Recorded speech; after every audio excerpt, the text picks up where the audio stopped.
بسم اللہ الرحمن الرحیم الحمد للہ رب العالمین والصلاة والسلام علی سید المرسلین وعلی آلہ وصحبہ اجمعین۔ آج ہم قرآن کریم کے 17ویں پارے کے مضامین کا خلاصہ بیان کریں گے، اور 17واں پارہ جس میں دو اہم صورتیں ہیں، ایک سورۃ الانبیاء اور دوسری سورۃ الحج۔ سورۃ الانبیاء کو بھی ہم مضامین کے لحاظ سے 8 پیراگراف میں تقسیم کر سکتے ہیں، اور اس کے جو پہلے جو پیراگراف ہے اور شروع کی جو آیات ہیں اس میں ہم دیکھتے ہیں کہ آیت نمبر 1 سے لے کر 15 تک رسول اللہ صلی اللہ علیہ وسلم پر جھوٹے الزامات عائد کرنے والوں کو دھمکی دی گئی ہے، اور اس کے انہی حصے میں یا ان آیات میں ہم یہ دیکھتے ہیں کہ غافل اور لاپرواہ مشرکین مکہ کو خبردار کیا گیا کہ اب ان کے محاسبے کا وقت آ چکا ہے۔ وہ رسول اللہ صلی اللہ علیہ وسلم پر طرح طرح کے الزامات عائد کر رہے ہیں، اور یہ کہ محض ایک بشر ہے، اور ایک بشر کیسے رسول ہو سکتا ہے اور وہ کیسے نبی بن سکتا ہے۔ کبھی یہ کہتے ہیں کہ یہ پراگندہ خواب ہیں، اور کبھی یہ کہتے ہیں کہ قرآن کو آپ نے گھڑ لیا ہے، اپنے پاس سے بنا لیا ہے، کبھی وہ وحی کو کہتے ہیں کہ یہ شعر ہے، شاعری ہے، اور مطالبہ کرتے ہیں کہ پچھلے رسولوں کی طرح کوئی حسی معجزہ لایا جائے، کوئی حسی معجزہ لایا جائے اور تو ہم مانیں گے، ورنہ ہم نہیں مانیں گے۔ تو اسی بنیاد پر ان کو پھر ہلاکت کی دھمکی دی گئی۔ اسی طرح ہم دیکھتے ہیں کہ انہی آیات میں مشرکین مکہ کو منصب رسالت کی نوعیت سمجھنے کی دعوت دی گئی ہے، اور ان کو بتایا گیا ہے کہ سابقہ تمام رسول انسان ہی تھے۔ اہل کتاب کے علماء سے دریافت کرنے کا مشورہ دیا گیا کہ ان سے بھی ذرا پوچھیں، اور تمام رسول کھاتے پیتے تھے اور ہمیشہ زندہ رہنے والے نہیں تھے۔ آمد رسول سے ہی پھر وہ کشمکش کا آغاز ہو جاتا ہے، اور ایمان لانے والوں کو بچا کر مسرفین کو ہلاک کر دیا جاتا ہے۔ قریش مکہ کو بتایا گیا کہ اب اللہ نے ایک کتاب اتاری ہے جس میں خود ان کے لیے یاد دہانی ہے۔ وَلَقَدْ أَنزَلْنَا إِلَيْكُمْ كِتَابًا فِيهِ ذِكْرُكُمْ، اور ظالم لوگوں کی ہلاکت کا نقشہ کھینچ دیا گیا، اور اس آیت سے یہ بھی معلوم ہوا کہ قرآن کا اصل موضوع انسان ہے۔ دوسرے پیراگراف میں آیت نمبر 16 سے لے کر 29 تک ہم دیکھتے ہیں کہ اس میں توحید کا اس بات اور شرک کی تردید کی گئی ہے، اور اس حصے میں بتایا گیا کہ تخلیق کائنات کا مقصد کیا ہے، اور اسے کھیل تماشے کے طور پر نہیں بنایا گیا، بلکہ اللہ تعالیٰ حق کو باطل پر دے مارے گا یہاں تک کہ باطل مٹ جائے گا۔ دنیا کو کھیل تماشا سمجھنے والوں کے لیے تباہی ہے۔ اور اس حصے میں ہم یہ بھی دیکھتے ہیں کہ فرشتوں کو اللہ کی بیٹیاں سمجھنے والے اللہ سے غلط باتیں منسوب کرتے ہیں۔ زمین اور آسمان میں یہ فرشتے اللہ کے مقرر کردہ ہیں، اور فرشتے دم لیے بغیر اللہ کے بے عیبی کا اعتراف کرتے ہوئے اس کی عبادت کرنے سے تھکتے نہیں ہیں۔ زمین کو سیراب کرنے والے اللہ سے وہ الگ نہیں ہیں، بلکہ وہ اللہ کے ساتھ ہی ہیں۔ اس کے بعد ہم دیکھتے ہیں کہ انہی آیات میں توحید کی عقلی دلائل پیش کیے گئے، اور یہ فرما دیا گیا کہ اگر زمین کے اور آسمان کے خالق یعنی خدا الگ الگ ہوتے تو زمین و آسمان دونوں کا نظام درم برہم ہو جاتا۔ عرش کا مالک ان کی جو منسوب کردہ غلط باتیں ہیں اس سے بالکل پاک ہے، بالکل بری ہے۔ وہ کسی کے آگے جواب دہ نہیں ہے، بلکہ سب اس کے آگے جواب دہ ہیں۔ اللہ کے علاوہ دیگر خداؤں کو ماننے والوں کو کوئی دلیل پیش کرنی چاہیے، کوئی بات کہنی چاہیے جو وزنی ہو۔ ہر رسول توحید عبادت کی دعوت دیتا ہے۔ ماضی میں جتنے بھی رسول بھیجے گئے سب پر اللہ نے یہی وحی کی کہ اللہ کے سوا کوئی معبود نہیں ہے، اور اللہ ہی کی عبادت کی جانی چاہیے۔ اور وہ لوگ جو فرشتوں کو خدا کی بیٹیاں بناتے ہیں، ان مشرکین سے کہا گیا کہ اللہ تعالیٰ ان تمام الزامات سے بالکل پاک ہے۔ فرشتے تو اللہ کے مقرب بندے ہیں، وہ اللہ کے احکامات کی تعمیل کرتے ہیں۔ فرشتے صرف ان لوگوں کی ہی شفاعت کرتے ہیں جنہیں اللہ پسند فرمائے گا۔ فرشتے اللہ کے خوف سے لرزاں رہتے ہیں، اور جو کہے کہ میں الہ ہوں اسے اللہ تعالیٰ پھر دوزخ میں ڈال دے گا۔ تیسرے پیراگراف میں دیکھتے ہیں آیت نمبر 30 سے لے کر 41 تک توحید کی آفاقی دلائل دیے گئے ہیں، اور جو لوگ رسول اللہ صلی اللہ علیہ وسلم کا مذاق اڑاتے ہیں ان کو دھمکی دی گئی ہے۔ اور اس حصے میں ہم دیکھتے ہیں کہ توحید کی جو آفاقی دلائل دیے گئے ہیں اس میں آسمان، زمین، پانی، پہاڑی دروں سے استدلال کیا گیا کہ وہی رات، دن اور چاند، سورج کا خالق ہے، ہر ایک اپنے مدار میں گردش کر رہا ہے۔ رسولوں کے بارے میں وضاحت کی گئی کہ انہیں لافانی زندگی عطا نہیں کی جاتی، ہر انسان کو موت کا مزہ چکھنا ہے، اور یہ بھی بتایا گیا کہ انسان کو خیر و شر کے امتحان سے آزمایا جا رہا ہے، موت کے بعد اللہ کے ہاں واپسی ہوگی۔ مشرکین پر فرض جرم عائد کی گئی کہ وہ رسول اللہ صلی اللہ علیہ وسلم کو دیکھ کر مذاق اڑاتے ہیں، طنز کرتے ہیں کہ آپ صلی اللہ علیہ وسلم ان کے معبودوں کو برا بھلا کہتے ہیں، اور خود ان کا یہ حال ہے کہ وہ رحمان الرحیم کے ذکر کا بھی انکار کرتے ہیں۔ منکرین قیامت اس وقت پوچھتے ہیں کہ کاش انہیں معلوم ہوتا کہ یہ دوزخ کی آگ ہے، اس سے نہ وہ اپنے چہروں کو بچا سکیں گے اور نہ اپنی پیٹھوں کو، اور نہ ان کی مدد کہیں سے ہو سکے گی۔ قیامت کی آفت اچانک آئے گی اور انہیں حیران کر دے گی، یہ نہ تو اسے رد کر سکیں گے اور نہ ہی انہیں مزید مہلت دی جائے گی۔ رسول اکرم صلی اللہ علیہ وسلم کو تسلی دی گئی کہ پچھلے رسولوں کا بھی مذاق اڑایا جاتا رہا، پھر وہ مذاق اڑانے والے عذاب میں گر گئے، تباہ ہو گئے۔ چوتھے پیراگراف میں آیت نمبر 42 سے 47 تک مشرکین کے خود ساختہ خداؤں کی بے بسی بیان کر کے انہیں تنبیہ کی گئی ہے کہ ان کے دن اب گنے جا چکے ہیں اور اب اقتدار مسلمانوں کو ملے گا۔ تو اس حصے میں مشرکین مکہ سے مجادلہ ہے کہ ان سے سوال کیا گیا کہ کون سے خدا اللہ تعالیٰ کی گرفت سے تمہاری حفاظت کر رہے ہیں؟ کیا کوئی دوسرا خدا ان کو بچا سکتا ہے؟ یہ تو خود اپنی مدد نہیں کر سکتے، اپنی مدد کی استطاعت نہیں رکھتے۔ مشرکین مکہ پر فرض جرم عائد کی گئی کہ یہ موروثی اور خاندانی عمارت پر نازاں ہیں، لیکن اب اسلام پھیل رہا ہے، مشرکین کے لیے زمین تنگ ہوتی جا رہی ہے، یہ بہت دیر تک غالب نہیں رہ سکتے، مسلمانوں کو اقتدار حاصل ہوگا۔ اس کے بعد ہم دیکھتے ہیں کہ 5ویں پیراگراف میں یہ بات ثابت کی گئی کہ تورات اور قرآن دونوں کتابوں کی تعلیمات کی روشنی میں عقیدہ توحید اور عقیدہ آخرت کر لینا چاہیے، اس کو ہی کر لینا وہی اصل چیز ہے۔ تو اس کے بارے میں جو بات بتائی گئی اس میں حضرت موسیٰ، حضرت ہارون کو فرقان یعنی تورات اور روشنی اور یاد دہانی سے نوازا تھا، اور اب ایک بابرکت ذکر یعنی قرآن کریم محمد صلی اللہ علیہ وسلم پر نازل کیا گیا، تو کیا یہ مشرکین اس کا انکار کر دیں گے؟ تقویٰ رکھنے والے لوگ تو اللہ غیب اور قیامت پر ایمان لا کر اللہ سے ڈرتے ہیں اور پھر خوف قیامت سے لرزاں رہتے ہیں۔ چھٹے پیراگراف میں آیت نمبر 50 سے لے کر 93 تک کئی انبیاء کا ذکر آیا ہے۔ حضرت ابراہیم علیہ السلام کی توحیدی خدمات کا ذکر کیا گیا، اور ان کا عقیدہ توحید کا ذکر تفصیل سے ہمیں ملتا ہے ان آیات میں، اور اس میں ان کے والد نے اور ان کی قوم نے ان سے مناظرہ کیا، اور وہ لوگ جو باپ دادا کی اندھی تقلید میں مبتلا تھے عقلی دلائل پیش کیے، غور و فکر سے خود کام لیا اور دوسروں کو غور و فکر کی دعوت دی کہ یہ اس پہ غور کرے، یہ کس طرح یہ بت جو ہیں یہ خدا ہو سکتے ہیں کہ تم اللہ کو چھوڑ کر ایسی ہستیوں کی عبادت کرتے ہو جو فائدہ اور نقصان کا اختیار نہیں رکھتے۔ عزیمت اور جرأت سے کام لیا، بتوں کو پاش کر دیا، تو اس کے نتیجے میں آگ میں جھونکے گئے، اللہ نے انہیں بچا لیا، مشرکین کی سازشیں ناکام ہوئیں اور حضرت لوط کے ساتھ ارض مقدس کی طرف ہجرت کی۔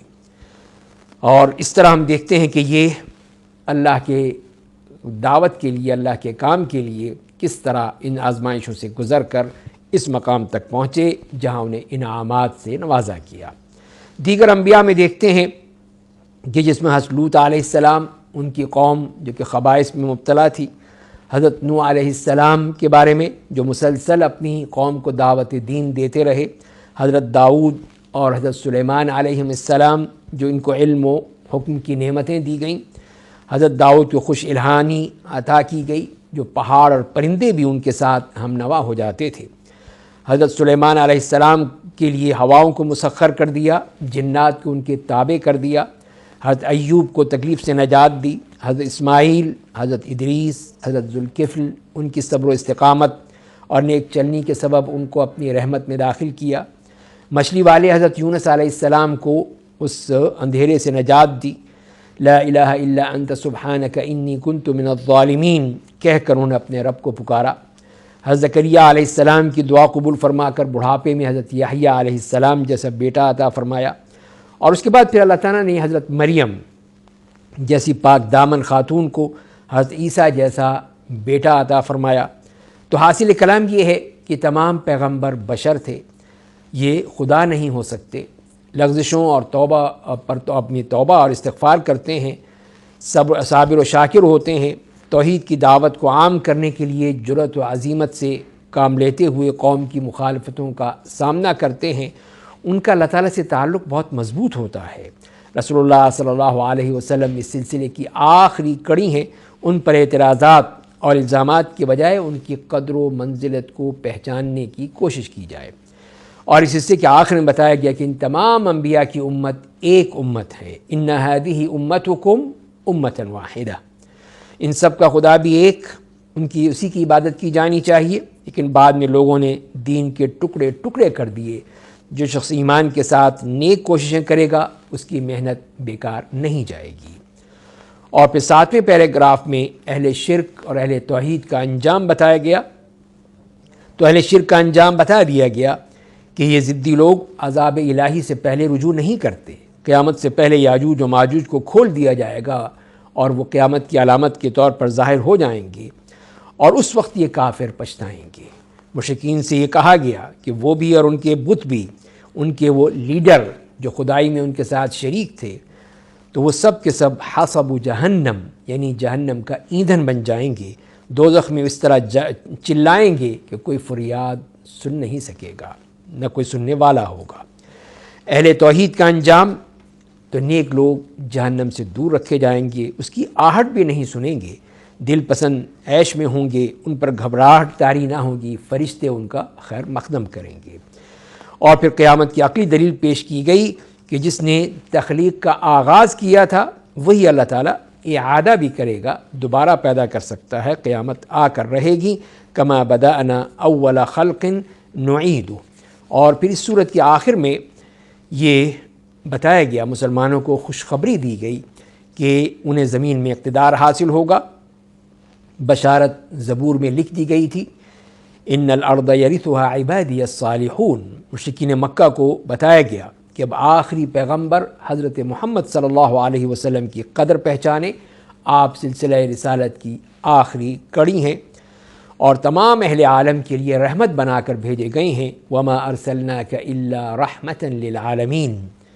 اور ان کے بعد پھر اب قیامت کا ہی انتظار کیا جا سکتا ہے۔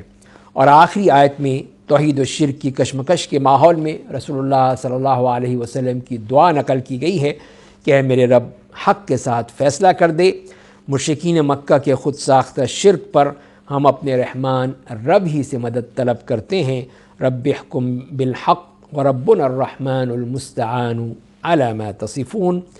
تو یہاں یہ سورہ انبیاء مکمل ہوتی ہے۔ اسی پارے میں دوسری سورت ہے سورۃ الحج، اور سورۃ الحج کو بھی ہم 6 پیراگراف میں تقسیم کر سکتے ہیں۔ اس میں جو پہلا پیراگراف ہے آیت نمبر 1 سے لے کر 24 تک، اس میں منکرین توحید و قیامت اور آخرت سے مجادلہ ہے کہ وہ بلا دلیل بحث و تکرار میں مبتلا ہیں۔ سب سے پہلے مناظر قیامت کی ہولناکی سے قریش مکہ کو ڈرایا گیا، اور دوسرے کہ وہ منکر آخرت بھی ہیں تو اس کے لیے بھی دلائل تخلیق اور دلائل خزاں و بہار کے ذریعے ان پر اتمام حجت کی گئی، اور تیسری بات کہ مشرکین کنارے پر رہ رہے ہیں اور اللہ کی جزوی عبادت کرتے ہیں اور اللہ تعالیٰ کی دعا میں بھی شرک کے مرتکب ہیں، ان کے خدا اور ان کے رفیق بدترین سرپرست اور بدترین ساتھی ہیں، اور آفاقی دلیلوں سے شرک کا رد اور توحید کا اثبات کیا گیا۔ 2 مخالف گروہوں خصمان یعنی مشرکین اور مسلمانوں کا مختلف کردار اور ان کا انجام واضح کر دیا گیا۔ دوسرے پیراگراف میں آیت نمبر 25 سے لے کر 38 تک، اس میں یہ واضح کیا گیا کہ قریش نہیں بلکہ مسلمان خانہ کعبہ کے جائز متولی ہو سکتے ہیں، اور مسجد حرام کے حقوق اور احکام حج کی یہاں پہ تفصیلی وضاحت کی گئی۔ قریش کے جو لوگ ہیں ان کو جو ہے خوان اور کفور یعنی خائن، بدعہد، ناشکرے، ان کی قیادت کے مقابلے میں مسلمانوں کی مدد کا وعدہ کیا گیا۔ تیسرے پیراگراف میں آیت نمبر 39 سے لے کر 41 تک اسلامی ریاست کی ذمہ داریاں بتا کر مظلوم مسلمانوں کو قتال کی اجازت دی گئی کہ مظلوم مسلمان کو دفاعی جہاد کی اجازت ہے۔ اللہ کے دین کی مدد کرنے والوں سے مدد اور نصرت کا وعدہ کیا گیا۔ وَلَيَنْصُرَنَّ اللَّهُ مَن يَنْصُرُهُ۔ جہاد کا مقصد اسلامی ریاست کا قیام اور اسلامی ریاست کے 4 اہم ترین بنیادی فرائض گنوا دیے گئے: نماز کا قیام، اہتمام زکوٰۃ، امر بالمعروف اور نہی عن المنکر۔ چوتھے پیراگراف میں ہم دیکھتے ہیں کہ آیت نمبر 42 سے لے کر 62 تک تکذیب کرنے والی قوموں کی تاریخ بیان کرنے کے بعد کافروں کو راست یا مسلمانوں کے ذریعے بالواسطہ ہلاکت کی دھمکی دی گئی۔ تو اس میں اللہ تعالیٰ کے 2 قوانین کی وضاحت کر دی گئی کہ پہلا قانون تو یہ ہے کہ اللہ تعالیٰ ظالم قوموں کو مہلت دیتا ہے، عذاب کو مؤخر کر دیتا ہے، فوراً سزا نہیں دیتا۔ اس قانون کی وضاحت کے لیے املیتو کا لفظ استعمال کیا گیا کہ میں نے مہلت دی، اور دوسرا قانون یہ ہے کہ وہ مہلت کی مدت گزر جانے کے بعد پھر پکڑ لیتا ہے، اور اس کے لیے پھر اخذتو کا لفظ استعمال کیا کہ میں نے ان کو پکڑ لیا۔ ایمان لانے والوں سے مغفرت اور رزق کریم کا وعدہ اور کافروں سے دوزخ کا وعدہ کیا گیا۔ ہجرت کے دوران میں شہید ہونے والے اور مرنے والوں کو رزق حسن کی خوشخبری دی گئی۔ لِيَرْزُقَنَّهُمُ اللَّهُ رِزْقًا حَسَنًا۔ دلائل کے ذریعے مشرکین پر واضح کیا گیا کہ اللہ کے علاوہ کسی اور سے دعا کرنا باطل ہے، غلط ہے۔ 5ویں پیراگراف میں آیت نمبر 63 سے لے کر 76 تک دلائل توحید سے واضح کیا گیا کہ خالق اور مخلوق برابر نہیں ہو سکتے۔ دلائل ربوبیت اور دلائل قدرت بیان کر کے آخر میں رسول اللہ صلی اللہ علیہ وسلم کو صرف اللہ ہی سے دعا کرنے کا حکم دیا گیا۔ مشرکین مکہ پر واضح کر دیا گیا کہ من دون اللہ کی عبادت بلا دلیل ہے اور ان کا انجام دوزخ ہوگا۔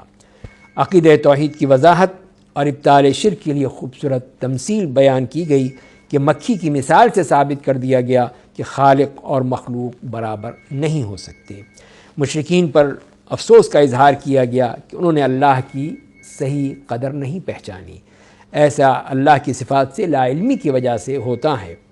اور آخری پیراگراف میں مسلمانوں کے لیے 10 نکاتی ہدایت نامہ عطا کیا گیا، اور جس میں بتایا گیا کہ رکوع، سجدہ، عبادت، افعال خیر، جہاد، قتال، دین ابراہیمی کی پیروی، شہادت دین کی انجام دہی، اہتمام نماز، اہتمام زکوٰۃ اور اللہ کے ساتھ مضبوط تعلق کی بنیاد پر ہی اجتماعیت کی تشکیل ہو سکتی ہے۔